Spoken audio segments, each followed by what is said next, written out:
Hello everyone, welcome back to my YouTube channel. If this is your first time here, you are highly welcome. Please ensure to subscribe to my YouTube channel after watching this video if you haven't done so already. And when you subscribe, do not forget to click on the bell sign. It will give you instant notification whenever I upload a new video. And to all my old amazing subscribers, thank you so much guys for all your love and your support. I appreciate each and every one of you. You guys are so amazing. So guys, this video was inspired by fantastic Favour. She made her basmati jollof rice 4 days ago. So after I finished watching that video, I was so inspired because the way she ate that rice at the camera. On that very day, I wanted to make an okra recipe, but after watching her, I was like, I need to make rice too. So I left her a comment at the comment section below that after watching, let me go and gather my own ingredient that I must make rice. So fantastic Favour, if you are watching me, this recipe is for you.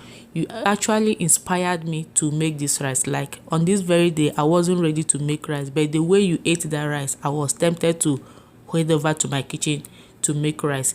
So after watching, this was what I actually came up to make as well. I hope you stay tuned and enjoy this video.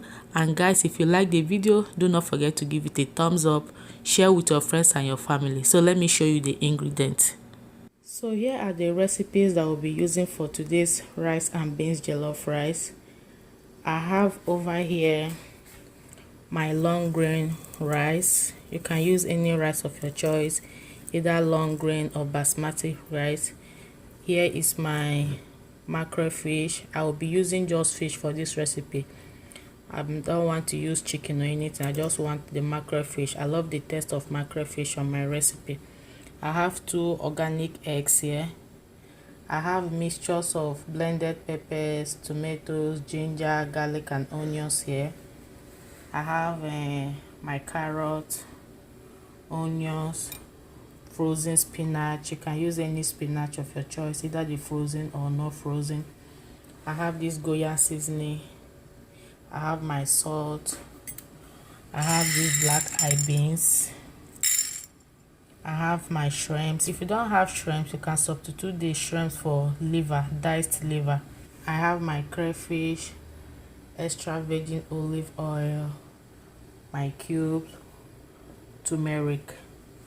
So here are the ingredients once again. So let's head over to the stove and start cooking. So over to my pot on the stove, I will start by adding my black eye beans to start cooking first. I will cover it up and allow to cook until it is like 65% cooked. So while the beans is cooking over at the stove top, over here I will start by boiling the eggs. Just allow it to cook until it is well cooked all through. So after some minutes of cooking the beans, at this point the beans is a little bit cooked. As you can see, it's not well cooked all through. So at this point I'm going to discard the water. When I'm done washing it, I'll bring you guys back to show you the next step. So I'm done washing out the beans water. Over here on the stove top again, I'm going to start by boiling our rice. I will add the rice into the pot, then I will stir it up around. So at this point I'm just going to allow this rice to cook for like 2 minutes because I don't want it to be overcooked as well. I still want all the ingredients that we'll be using for this recipe to penetrate or marry the rice very well. So just cover the rice to cook for like 2 minutes. So after some minutes of cooking guys, this is how the rice is looking like. It's not well cooked. Like I said, I don't want to overcook it so that all my ingredients will penetrate very well into the rice. So let's head over to the sink and wash off the starchy part.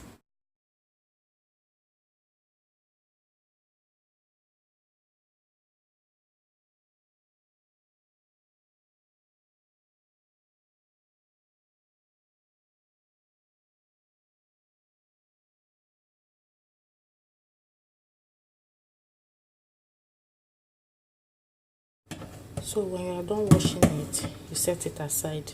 Over to our stove again. The pot is already on the heat. I will start by adding my oil. So you allow the oil to heat up for a while. So at this point my oil is heated. I will just start by adding the onions. I will saute it until the onions becomes translucent or tender.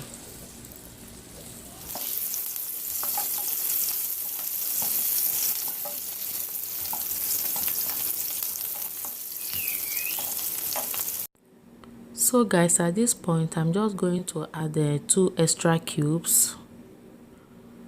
I will add salt to taste. Then I will keep frying the onions because I wasn't satisfied with the tenderness of the onions, so I will keep frying it until I'm satisfied with it. So I will add the turmeric now, the Goya seasoning I showed you guys. You mustn't use all these spices that I'm using. You can make do with whatever you have, the curry, the thyme, the basil, you know. So just keep frying it until you know you are satisfied with your onions. So at this point I'm just going to add the crayfish. This crayfish, I showed you guys the crayfish, so I divided the crayfish into 2. So the other part of it will be using it for later, okay? So keep frying it until you are satisfied as well. So I went ahead and added my blended bell peppers, tomatoes, onions, ginger and garlic.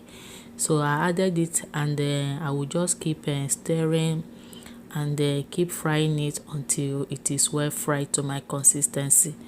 So yeah, I'll cover it up and allow to start cooking or frying, but always put an eye on it because we don't want burnt food. So after much frying guys, this is the stew. As you can see, my pot wasn't sticky, there was no single burnt, and yeah, look at how good it is. So I tested for salt, it was perfect for me. And yeah, so after I tested for salt guys, you just go ahead and add your washed rice, and after adding the rice you add the beans. Look at this guys, isn't this looking awesome? Is it not looking yummy already? So I'm going to add 1 extra cube because I'll be adding water to this food, and I will add the remaining crayfish I told you guys earlier on. I hope you haven't forgotten the part I said I divided the crayfish into 2. So I will mix this rice and beans very well into the stew. Mix it very well, make sure everything is properly mixed into this recipe guys. If you didn't mix it well, after cooking, one side of the rice will be a kind of whitish, like it will not be giving the same taste like the other side, so you have to mix it very well, okay? When I'm done mixing it guys, I'm just going to add water to the rice. Add water at the same level with the rice or the food that you are making, because you don't want your rice to be too soggy. You still want your rice to be in a long grain even after cooking or when it is cold. So at this point I'm just going to add my mackerel fish. So yeah, just add the mackerel fish, and I didn't boil this mackerel fish because I wanted the sauce to penetrate very well into the mackerel fish. That was why I did not boil it. But if you want, you can boil yours as well. But guys, if you follow this recipe, you won't regret it. This rice tasted so good. Even when I finished cooking it, when it was cold, the rice wasn't sticky, as in it was not sticking to each other. Everything was just in a long grain and it was single. So when you are done, you cover it up and you start cooking it on a high heat. So keep an eye on it, no burnt food, okay? So guys, after some minutes of cooking on a high heat, I will just stir it up again. As you can see, the spatula is going freely in my pot because there was no single burnt, So yeah, just keep stirring it. When you are done, you still cover it up and allow to cook. So at this point, I came back to add the shrimps. You can use a liver, diced liver, if you don't have shrimps like I said, or anything you can lay your hands, or chicken breast, you know. So I added the shrimps at this point because shrimps doesn't take time to cook, and when you overcook the shrimps it will become too rubbery. So when you are done putting the shrimps into the rice, as you can see, I dip the shrimps into the sauce. So cover it up again. At this point you are going to cook on a low heat so that you will not get burnt food. Cook on a low heat, okay? So guys, after some minutes of cooking, here is our rice. Our rice. Guys, how did you see this rice? Is it not looking yummy? So I added my diced carrot. If you have green bell peppers, yellow, red, black, purple, add it at this point. So I'm just going to mix the carrot into the rice so that the heat of the rice will cook the carrot. You know, I still want the carrot to be a little bit crunchy. So cover it and allow the heat to steam it up. After some minutes, I just added my spinach. Like I said, if you don't have frozen spinach, you can use any spinach that you have at hand. So yeah, when you are done adding the spinach, cover it up again so that the heat from the food will steam up your vegetable, because you know we still want our vegetable fresh even after cooking. So guys, after some minutes, look at my rice. This rice tasted so good, so delicious. Look how fresh, how succulent, how yummy it's looking. Like, this rice was like, I don't know how to explain it. It tasted so good. So guys, that will be all for this video. And please, if you like the video, do not forget to subscribe to my YouTube channel. Do not forget to share with your friends and your loved ones. I hope you try this recipe also and let me know how it turns out for you. And a very big thank you to Queen Varieties channel for giving a fantastic favour that basmati rice, because without that basmati rice, I don't think I will make this yummy delicious food in my kitchen on this very day, because it was that basmati rice that actually brought this recipe. Thank you, Queen Varieties channel. And please guys, if you don't have Queen Varieties channel as well, I will also leave her description on my box below. And do not forget to check Fantastic Favour channel on my description below as well. So guys, that will be all for this video, and I hope you try it and let me know how it goes for you. Thank you so much guys for all your love and your support. I appreciate each and every one of you on this journey so far. And yeah, I'll see you guys in my next video. Until then, keep loving yourself generously. Always remain positive. Remember, no negativity. Thank you so much again. I will see you guys in my next video. Until then, keep loving yourself generously. Enjoy. Bye.